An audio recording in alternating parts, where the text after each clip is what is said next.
What is up, hockey fans, and welcome back to Clean Sheet of Ice, a Texas hockey podcast on the Apollo Media Sports Podcast Network. Welcome back to Clean Sheet of Ice. We're brought to you by Prize Picks. Prize Picks is Apollo Media's daily fantasy app of choice. Daily fantasy is where you hit more or less on every stat, every game, every night, every player. And if you go to Prize Picks right now, download the app, plug in code Apollo when you sign up, and get up to a $100 match on your first deposit. So if you give Prize Picks $100 to play with, they'll give you $100 free. Not a big deal. And if you're me, daily fantasy app user of Prize Picks, tomorrow night, Wednesday night, as we're recording this Tuesday, but Wednesday night, Matt Duchene, 0.5 points, or Roope Hintz, 0.5 points. I'm hitting more than. I'm smashing the more than on those. So, welcome back to Clean Sheet of Ice. I'm joined always by Tom Garcia. How we doing, bud? Brother, we're doing good, man. Keyword points, and more points. You love to see it. Yeah, absolutely. So we've gone through, I guess, 4 games of the homestand on the 6-game homestand for the Dallas Stars. Last Thursday was a rough game. It's a rough night. Probably the second game in the last month or so that the Stars just didn't have a chance in. They played the Predators. The Predators just kind of, it was a sloppy game at first, a lot of penalties, and they just came out flat, and Predators scored like 3 quick goals, like in a few minutes, and it's kind of over after that. There was just no juice. Otter couldn't see the puck well, and the Predators, they got called out by their coach. He said, if I could bench everyone on the team, I would right now. The next game was against the Dallas Stars, and obviously they all responded 4-1. Stars dropped the second game of the homestand, but it is what it is. Yeah, I mean, there was always a pressure to get the puck back that Dallas it felt all game that we just didn't have the puck. And those with Otter, I mean, he played as well as he could, but those times when the puck's behind the net and they get really quick passes right in the slot, it's like, I don't care who you are. Like a couple of those are going to hit the net majority of the time. You just very odd night, really hard to get juice in what's one of the loudest rinks in the league. And it just, from the very beginning, the start kind of set the tone for the rest of the night. Yeah, it was unfortunate, and Ryan O'Reilly got that pass from behind the net and just dinked it in, and it's Ryan O'Reilly. He's probably going to make that 9 times out of 10. He's going to miss the net 1 time, maybe. So not the guy you want to have him open in front of the net. Not ideal. Not a great night. A lot of penalties and just sloppy play. I want to say that it may have come from 2 days off of practice, the Monday and Tuesday. After the Calgary win, Pete DeBoer said no practice Monday, no practice Tuesday, 2 days off for the boys. They had played 13 games in 25 days, so they needed some time off, but maybe the 2 days off was a bit of an issue. Maybe 1 day would have been better, and they would have came in a little sharper. But luckily, Saturday night, I was in the building for Dallas Stars and St. Louis Blues, and they had all the juice. Yep. The whole game, and it was only 2-1. It went to overtime. Jordan Binnington was a stud, and he's getting primed up for that Team Canada 4 Nations tournament up here in February in Boston, and he was sharp, and he always has the Stars number. It was like 38 shots on net, I think, through overtime, and they had like 36 heading into overtime. He just was a stone wall and couldn't get anything past him except for Jason Robertson.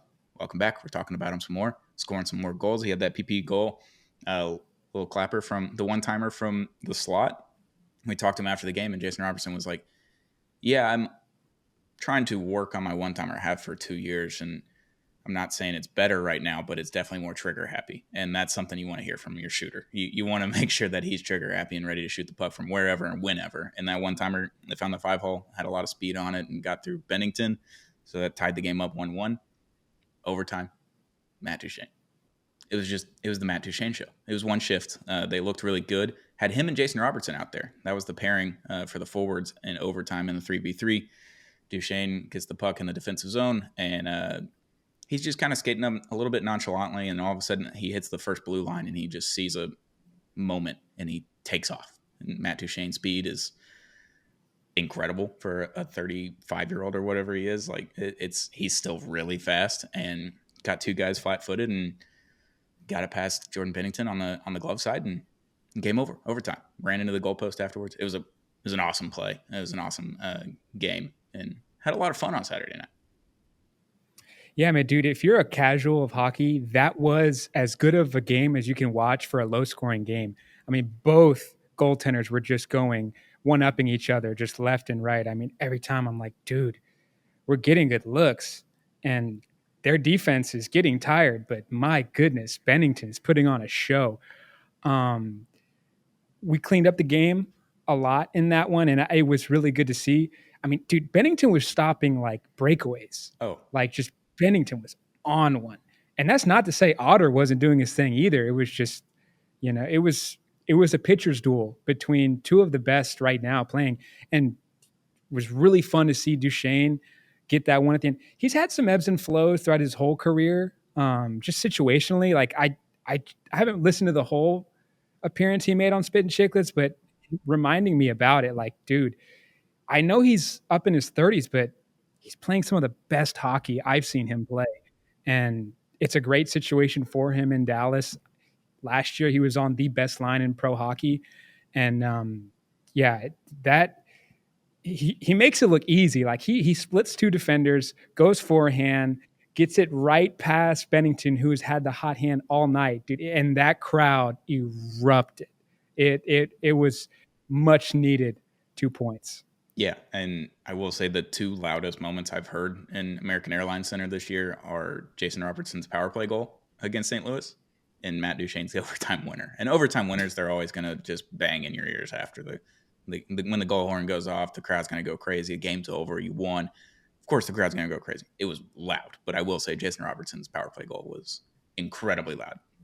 Everybody's just wanting Robertson to get going and score goals like we knew he could 2 years ago. And um, yeah, I think he's finally starting to round into form a little bit. I think that top line's getting used to each other. It's no more Joe Pavelski. It's White Johnston up there, and it's a lot of adjustments going on. The lines have been changing kind of like mid-game every game this season just because someone will go out for 5-10 minutes of a period if with like a concussion protocol. Like Sam Steele went out last week against Calgary for almost a whole period. So then the lines are Yeah. shifting. People are on different lines and all that kind of stuff. So everyone's kind of getting used to each other without Joe Pavelski there. But yeah, that Blues game was a lot of fun, and they had the juice the whole game. They just couldn't get past Bennington until the overtime winner with Matt Duchene, and they were just circling the puck. And same thing on that power play for Jason Robertson. They were just circling the puck, pass, pass, pass, pass, pass, pass, pass, pass, and you're just sitting there like, I mean, I get you're trying to set up the perfect shot, but sometimes you just got to put the puck on net in overtime or a power play, and both times they did it. I think they had 4 power plays against the Blues. They were 1 for 4, but yeah, Matt Duchene after the game, he was just like, yeah, I caught 2 guys flat-footed and found the hole on Bennington and just won the game. That was it. We deserved the game. They earned that win is what they said, and they were proud of that performance. So, yeah, I mean, they only had 16 shots on net, the Blues, against Jake Ottinger. So for him to stay that sharp throughout the game with only getting 16 shots on net, wildly impressive. Great win for the And boys. if it wasn't this game, it was the Nashville game. The rookie, Leon, just sends a dude up into the bleachers, man. It was I against the mean, just Blues, yeah. it was against St. Louis. Yeah, dude. It was Shin for the Blues, and if you saw the mic'd up with Jamie Benn, he's laughing because he just yells "hit him," and then all of a sudden he sends him into the into the bench, and they just start laughing, and Jamie Benn helps him up. But yeah, we can talk about Leon Bischel. I mean, he's 6'6", 245 pounds. He was a first round pick for the Dallas Stars just last season or year before. It's like 20 years old, and walked past him on the way to the locker room the other night after the Blues game, and it's a defensive end, a defensive lineman in football. Like just metrics wise, looking at him, he's a tank. He's a beast. And Pete DeBoer, after the game against the Blues, said people are going to know that there's a house coming towards them pretty soon here if Bischel just keeps doing that. That's a big load coming at you, was a direct quote. Pause from Pete DeBoer. But yeah, Bischel, he didn't have his best. We'll talk about the Capitals game that happened last night, Monday night. Bischel didn't have his best like defensive performance, but had a sick goal. His long range shooting, if that's just going to be added to the Stars' weapons on their offensive side with the defensive guys getting going like Thomas Harley. I know Miro Heiskanen can do it. He just hasn't been able to based on his pairings, and he has to kind of carry more of the defensive load as opposed to the offensive load. If Bischel can just start sniping him at the net and just getting lucky redirections or just having powerful shots like he did against the Predators in his first career goal. The Stars got a guy. I don't know. He's a tank, dude. He looks like Chara out there. Yes. We were talking about pre-show. He's just incredibly massive, likes to hit people, has fun doing it. And I think he's a really good defender, but you can, if he just has this offensive side to him where he's just getting a goal like once or twice a week, that's going to be scary hours. And he's playing really comfortable too, which for again, like 20 years old, first shot up in Dallas. I mean, that's at a time where we really need him, where defensemen are getting sick, defensemen are getting hurt. I mean, it's a step up in a position of need, and it's got me really excited about trade plans. It's got me excited about roster moves. I can't believe he's playing so good. It's awesome. Yeah, and we've always, since the Tyler Seguin news happened, where he's going on LTIR and we've got all this extra cap room, we were like, all right, they're going to get a right-handed defenseman, probably an enforcer, to pair up with Miro and free him up on the offensive side and kind of take a lax on defense. He doesn't have to play 30 minutes like he did last night against the Capitals, but that's kind of the goal. And if you can add another defenseman in there and free Miro up, but all of a sudden this Bischel kid comes up and all of a sudden they might just have a dude there that's going to be an enforcer, play good defense, and also be a plus on offense. Even if he's not if he's just not a negative on offense, that's a win, and he's good on defense. Yeah. But if he's going to be a plus on both sides, frees up a lot of dudes to just not have to be the guy that hits someone. Like Jamie Benn, he doesn't have to be the enforcer. He's the captain. He should be taking care of everybody. He will step up. He will fight. He will hit people when he needs to. But having just more dudes on the team that are able to do that for you is it's a paramount plus for an NHL team. And Bischel, he's been sick. He was great last night against the Capitals, and even though his defense wasn't as like crispy as it was the first two games, but I would assume that he stays up the rest of this week. We'll see what happens if they just keep sending him down to Texas and bringing him back up for salary cap reasons. But yeah, Bischel's been awesome. But that Capitals game was all about Roope Hintz. Roope. He's heating up, dude. He had that quiet confidence after the Blues game in the locker room. We were talking to him, and you could just see that he feels comfortable. He's liking where he's at physically, and the pucks are coming to find him now. Jason Robertson, Wyatt Johnson, they're getting him the puck, and he's getting them the puck in dangerous situations. And there's a quiet confidence about Roope, and doesn't speak the greatest English. He's Finnish, like he just says very few words. All the Finnish guys do. But he seemed calm, cool, collected in that post game against the Blues. He had a goal, or he had the assist for Jason Robertson on that power play, and 2 goals against the Washington Capitals on Monday night. 2 setups from, what was it? Robo gave him 1, and then I can't remember who gave him the second goal, but he's looking really good, and he's one of the best two-way centers in the NHL. People don't talk about him ever. Hey, like I said on the very first episode of Clean Sheet Eyes, when that Four Nations comes around, there's going to be someone that's making names for themselves. And in my opinion, it's going to be Roope Hintz. The talent has been there. Just like you said, like he's just not the guy that for whatever reason the media is not talking about on the national stage. But in time, they'll realize like this dude, one of the best centers like in the world.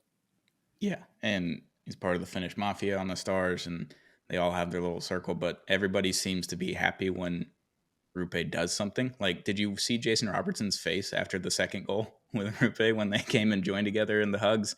Yeah, dude, and laughing.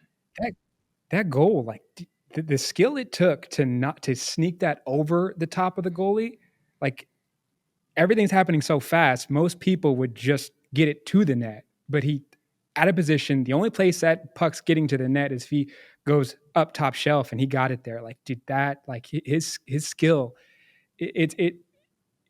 everybody like his skill is must watch every time he's on the ice. Yeah, absolutely. And I haven't seen Connor McDavid play in person, but Roope Hintz is probably the fastest player I've seen in game. He may not be the fastest player, like record the highest miles per hour or whatever in game or anything, but he just flies by dudes. If he gets a breakaway, like he's going to be by himself, regardless of who's back checking or who's already there. He might just split the defense and go right up the middle. Like he can do all of those things. He plays defense great. He's a great goal scorer. He's a great goal setup guy. Like finding Jason Robertson on that power play, I think it was Jamie Benn on the power play to Jason Robertson against the Blues, but just Roope finding I think Jamie so. in the open slot and then Jamie with the push pass, just the push tap essentially to Jason Robertson. Like he's setting guys up, he's scoring goals, he's flying across the ice, he's playing good defense, he's hitting people. He's awesome. I love Roope. He's been a blessing to this team for many years, and they've got him locked up for a long time. So if he can stay healthy, he's going to be one of the best point scorers for the Dallas Stars as long as he's there. And I think he's up to, I think he's tied with Matt Duchene now for most goals on the Dallas Stars this season. I think they're at 13. So yeah, that Washington Capitals game, they had a lot of streaks going in. I think they were on a 4-game win streak, a 10-game road win streak, a 8 or 9-game like point streak.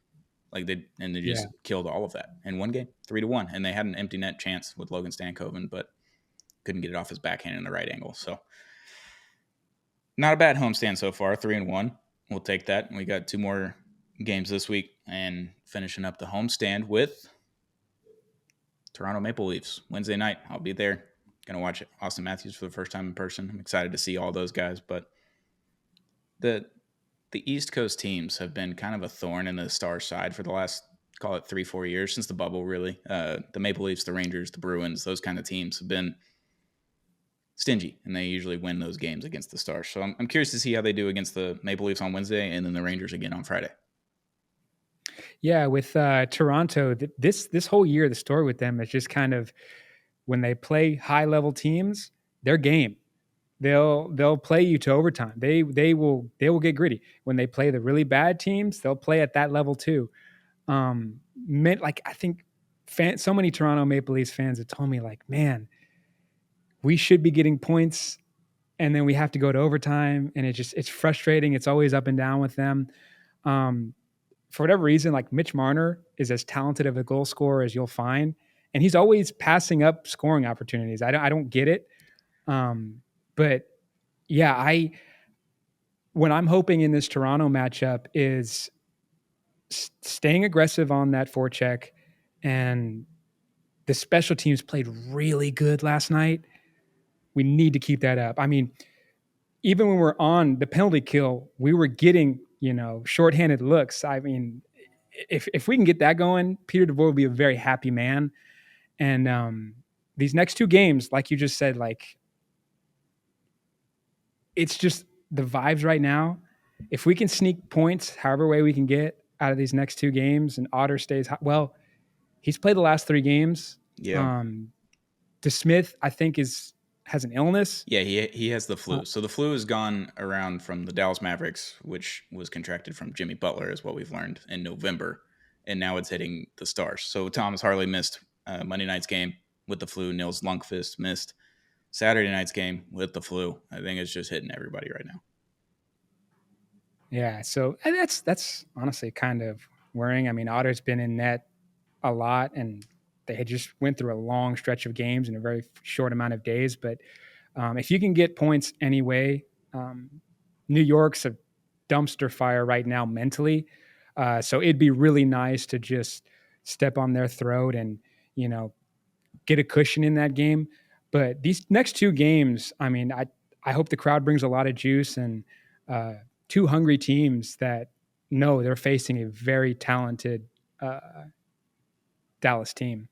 Yeah, absolutely. And Toronto hasn't been spectacular this season. They're going through a little bit of changes and all the things, and their goaltenders keep getting hurt. It's just unfortunate for them. And the Rangers, like you said, are a dumpster fire. So obviously you want to win both of them, but if you can get points in both of them, we'll take that. Good homestand. Taking points away in every game but one would be huge in a 6-game homestand. And then you get Utah on Monday before Christmas and get a little bit of break there. And then Minnesota coming back on the 27th. So yeah, I mean, the Stars are in good position right now. Obviously, they're third in the Central because Winnipeg just kind of jetted off, obviously, and just an incredible start to the season. So they're playing the catch-up game the entire season, which is unfortunate, but they're going to be a playoff team. They don't have to worry about that. Yeah. It's just they have the quiet confidence about them that teams that have won the Cup have, like the Panthers, I'd say. They have this quiet confidence about them, and also loud confidence because Matthew Tkachuk's on their team. But everybody else on their roster is kind of just going about their business. Is another game. Let's take care of business. And the Stars have that. They want to do the right things at the right time in the right place, and they will build off of it. And that's what they try to do each and every game, is just to get better and build towards the playoffs, because they've said we're not playing our best hockey right now, and they've been playing really good hockey. And all they want to do is have their best hockey played in April, May, and June. That's all they want, and that's what they're building Yeah, toward.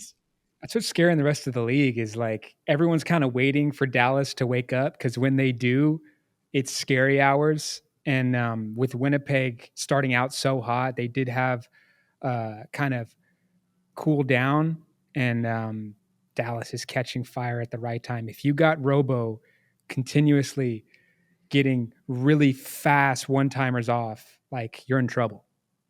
Yeah, him and Roope. If Roope is just going to keep going on a tear as he has recently, and if Wyatt Johnson can get going, if Logan Stankoven just starts scoring goals, like he's going to get one, and then he's going to go on a streak where he's going to hit. He's going to have points in like 6, 7, 8 straight games. Like he's going to do that. When that happens, I don't know. We'll see. And then the other thing to look forward to is a trade. They're going to make a trade. They're going to go get another goal scorer. Brock Nelson has been floated out there. Jim Nill loves to get unrestricted free agents on their last year of their deal. Like they're going to be UFA at the end of the year. He loves doing that because he doesn't have to give up a lot. And when you see all these kids come up, like Logan, Maverick Bork's been really good, even though he's been hidden on the fourth line. Like when he gets in on a top line, he got mixed in on the top line against, I believe, the Capitals and the Blues at some points. And you can see how special he is and how good of a player he is, even though he's only 5'9". He may be an inch taller than me. He's not a big dude, but his defensive positioning, his aggressiveness with the puck, and aggressiveness in the offensive zone, he's all there. And then Liam Bichel comes up. All of a sudden, he's a stud. And it's only been 2-3 games, but he's been really good since he came up.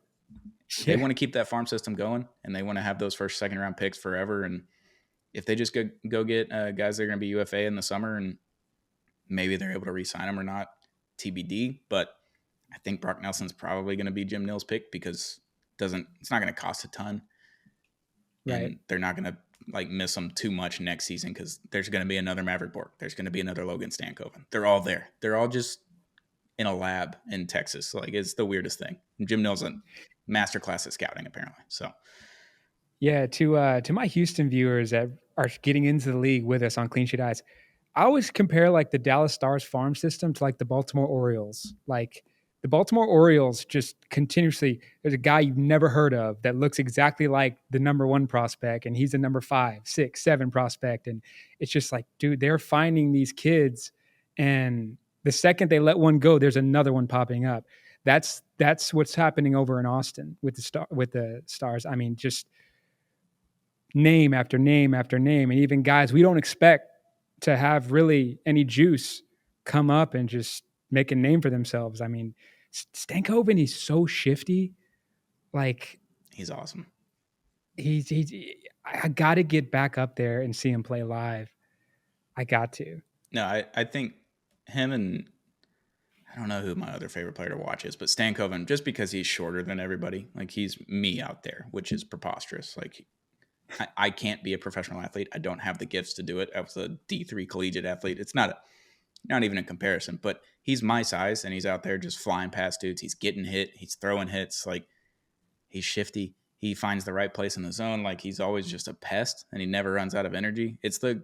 He's one of the most interesting players to watch just because even if he's not scoring goals or setting up goals, like he's all over the ice. He's a pest and he's got to be a pain to play against. And if the Stars just have another guy that just comes up and all of a sudden he's the same thing. Because Bork is similar. He's not as fast as Stankoven, but he does the same thing. He's a pest and he's aggressive. And just having those two dudes on rookie contracts and then calling Bichel up and he's just a mammoth of a person. It's a lot of fun to see. And Jim Nill, I'd compare him to Jeff Lunau, Astros GM of the Astro Ball era, if you call it. But the Stars haven't been bad for a while now. Like well over half a decade. It's been a hot minute since they like 2016, maybe 2015. Yeah. I think it was like the last time that they were really bad. So almost 10 years. And they're sitting with pick number 20 or 25 or 28. And they're getting all these studs. Stankoven was a 2nd round pick. No one wanted him because he's 5'8". Wyatt Johnson, 1st round pick, late 1st round pick. Liam Bichel, late first round pick. Maverick Bork, second round pick. Like, they're just finding these dudes that are later in the draft, and they're not wasting their time scouting the top 15 because they know they're going to be gone. So now they're just digging deep into these guys that are studs that no one's looking at because they don't have the 20th pick or the 30th pick, whatever it is. So Lou now did that as well. Like, he took Kyle Tucker and Alex Bregman in the same drafts, and he missed on some, and Jim Nils missed on some. Every GM does, but he's doing that in the later rounds of the first, or later picks in the first round and the second round, finding these studs and then taking that extra money and going to get that guy that's going to be a UFA at the end of the summer. Like, Chris Tanev was huge for the Stars last year. UFA at the end of the summer is all right. We'll let him walk. We got Bichel. He's kind of like Tanev. He's a big dude and he's going to hit people and he's going to play good defense. And if he's a plus on offense, that's even better. So if they go get a UFA guy, that'd be awesome. If they go get someone that's already locked up, we are big proponents of Brady Tkachuk. Please and thank you. Please. Would love a Tkachuk in Dallas. It'll never happen. Ottawa will never trade him just because they got new ownership. It's not going to happen this year, but it'd be sick if they did because they have $16 million in cap, and he's only an 8.2 cap hit, I think, for the rest of his contract through his age 29 season, maybe. So another 4 years. It'd be awesome to have Brady Tkachuk, but it's not going to happen. I don't think. It could. I'll just say where there's smoke, there's fire. Yeah. And with reports of Dallas going big game hunting and that weird scenario where I think it broke at the Board of Governors meetings where soft tampering, I still have no idea what that means. No. Tampering is tampering. You're either doing it or you're not. But I'd say where there's smoke, there's fire. And if there was a team that could facilitate him coming, I think it's Dallas. Yeah. I mean, they have studs all up and down the NHL roster because you're giving up an NHL player, maybe two. For sure. Just to get Tkachuk, and then you got a farm system that's nuts. You can give up a prospect or two just to get him. And it's 8.2 cap hit, and I know the cap's going to go up next year a little bit, and then after the CBA happens, the cap's going to go up a lot, and you don't have to worry about it. Jamie Benn is going to be UFA at the end of the summer, but he's already kind of made that clear that take care of the team first and make sure the team's good, and then whatever's left, I'll just give me that. So it's going to be more of a $3 to $5.5 million contract for Jamie Benn for as long as he wants. I think they're not going to let him go, and he doesn't want to go. So they have the ability to go big game hunting, like you said, and go get a dude that might be locked up for several years to come. Because I think Sagan has 1 or 2 more years after this season on his contract. Jamie Benn comes up, and then obviously Matt Duchene is up after this season. He signed a 1-year deal for $3 million, best contract in hockey, and it's just absurd. He's awesome. But yeah, homestand's coming to an end this week. And then before we go, we'll talk about the Stanley Cup Finals rematch that happened last night, Monday night. Oilers, Panthers, and Edmonton. And boy, was that a show. 6-5. Slugfest. 6-5. Heavyweight matchup. I mean, when I watched that game, it made me remember, like, these guys were in the finals for a reason, and they never give up. From the first line to the fourth line, they never let any situation get too high or too low. And it's watching that game made me realize, like, what separates those top teams from a really good talented team is, like, it's not just with Florida. It's not just Tkachuk. Like, whenever someone gets their phone number called, they answer. And it might be once all night, but they answer. And dude, McDavid, his no-look passing is better than most NHLers, just like standard technical passing. Like, he does magic with his stick and his speed, and he's got a really good line mate with him. I mean, that was a fun game to watch. And if you miss it, go back, go on YouTube, find the 10-minute highlight tape that the NHL puts out on it, because that was a game. Yeah. I mean, Zach Hyman had 2 goals. I think Leon had a goal, and McDavid's flying up and down the ice. Kachuk's getting hit in the face and the back of the – and what do we think about the Darnell Nurse hit on Tkachuk? So Darnell Nurse was very vocal about the Ryan Reeves hit that he took several weeks ago, an elbow to the face, really is all it was, like to his head, and trying the intent to hurt someone. Darnell Nurse did the exact same thing last night to Tkachuk. Tkachuk is a pest. He is pest number one in the NHL. Everybody hates to play against him because he's talking the whole time. He's always hitting people. He's just annoying to play against. I love him. Like, I would have loved to have him in Dallas when he was available and requested to either go to Dallas or Florida, and we didn't make the trade. Whatever. But the same thing. From behind, Darnell Nurse kind of flying elbow into Kachuk's head, and Kachuk's like, what are we doing here? Like, are we dumb? So being a hypocrite, one thing. Being a hypocrite and then having it filmed in front of national television is a little bit worse. Yeah, dude, it was.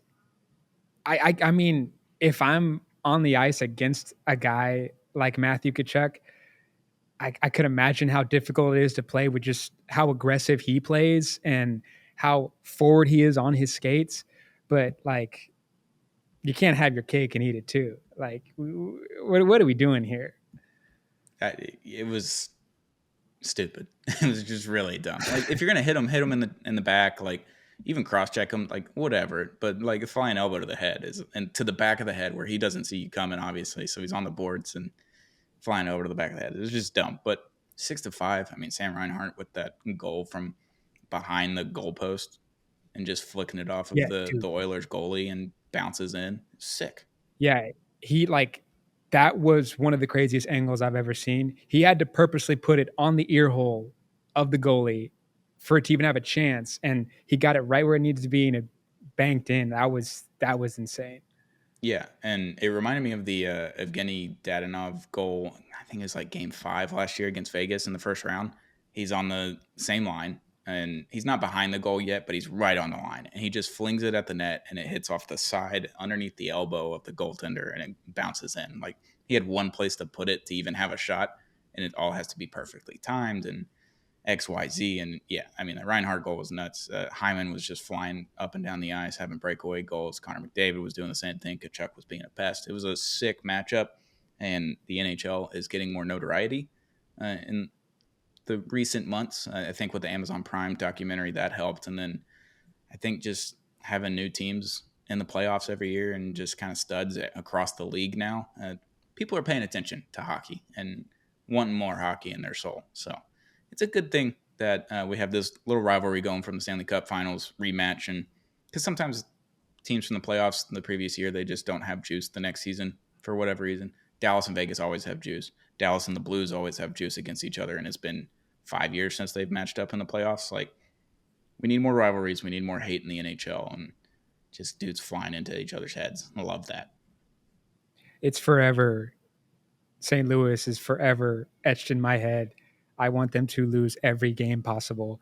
I know they have a great goalie. I know they have a pretty good coach, but that just, I'm still not over it, to be honest. No, 2019 hurts exponentially. Like, still, I had that, and we had the Astros in the World Series in 2019 in the same season. Just ultimate heartbreak for a full year. It was terrible. But yeah, Stars finish up in a homestand against the Maple Leafs and the Rangers this week. Then they'll head on to the road before Christmas in Utah. Hopefully, they can get this point streak going.